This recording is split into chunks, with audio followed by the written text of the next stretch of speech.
यानंतर पुढे एक सविस्तर बातमी पाहूया। बाळूमामा मंदिर घोटाळा प्रकरणामध्ये SIT नेमा अशी मागणी करण्यात आलेली आहे। शिवसेना उभाठाच्या वतीने मुख्यमंत्र्यांकडे ही मागणी करण्यात आलेली आहे। आरोपींना वाचवण्याचा प्रयत्न होण्याची शक्यता आहे। कोल्हापूर दौऱ्यापूर्वी फडणवीसांनी SIT नेमावी अशी मागणी करण्यात आलेली आहे। शिवसेना उभाठा सहसंपर्क नेते संजय पवार यांनी ही मागणी केलेली आहे।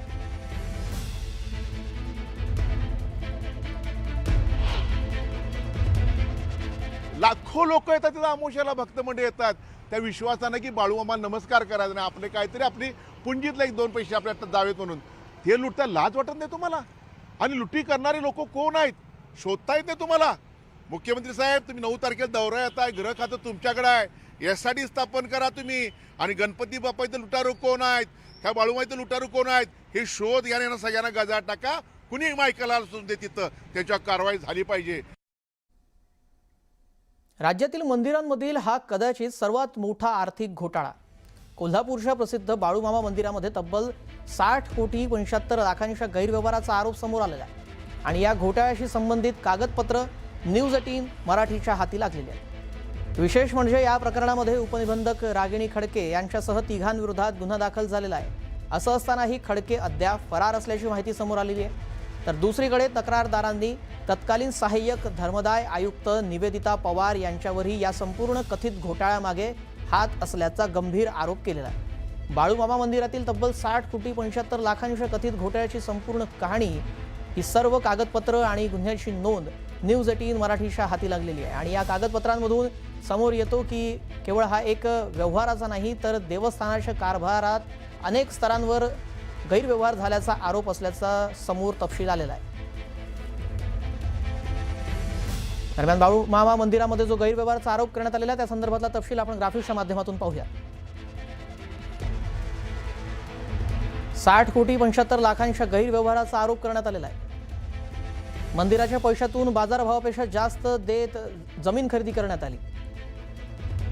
20 लाखांच्या जमिनीची किंमत 3 कोटी रुपये दाखवली। 23 जमिनींच्या नोंदी मालकीबाबत गंभीर प्रश्न उपस्थित करण्यात आलेले आहेत।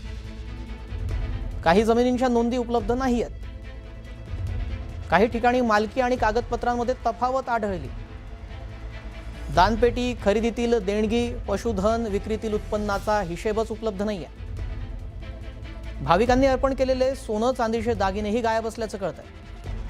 मंदिराच्या आर्थिक व्यवहारांसाठी 2 स्वतंत्र नोंदवह्या असल्याचं समोर आलं। बनावट कागदपत्र तयार करणे, विश्वासघात, फसवणुकीचा आरोप करण्यात आला। 2021 पासून आम्ही हा लढा देत आहे। आजपर्यंत आपल्याला हा लढा देत असताना बराचसा अडथळा आला आणि त्या अडथळ्यातून आम्ही मार्ग काढत, तो पण कायद्याने मार्ग काढत आज इथंपर्यंत आलो आहे। ह्या लढ्याला 100% निश्चितच यश येईल।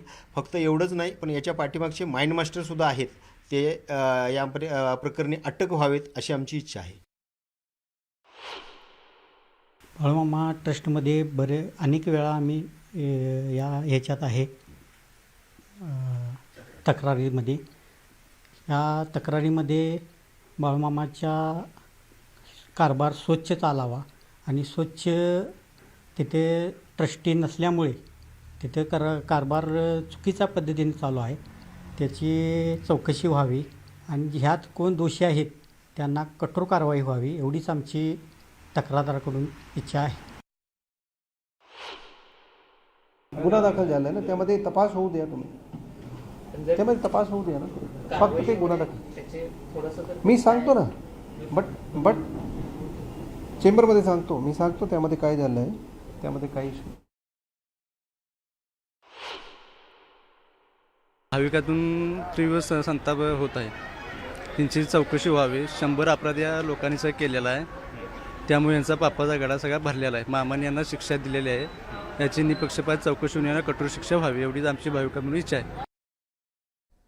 दरम्यान या संदर्भातली एक मोठी अपडेट समोर येते आहे। बाळूमामा मंदिरातील विश्वस्त राजीनामा देण्याच्या तयारीत असल्याची माहिती समोर आली आहे। घोटाळ्याचे आरोप झाल्यानं विश्वस्त व्यथित झाल्याची सूत्रांनी माहिती दिली आहे। घोटाळा झाला नसल्याचा विश्वस्तांचा दावा आहे, मात्र गुन्हा दाखल झाल्यानं विश्वस्त ही अडचणीत येणार आहेत आणि आता राजीनामा देणार असल्याची शक्यता वर्तवण्यात आलेली आहे। सूत्रांकडून ती माहिती मिळाली।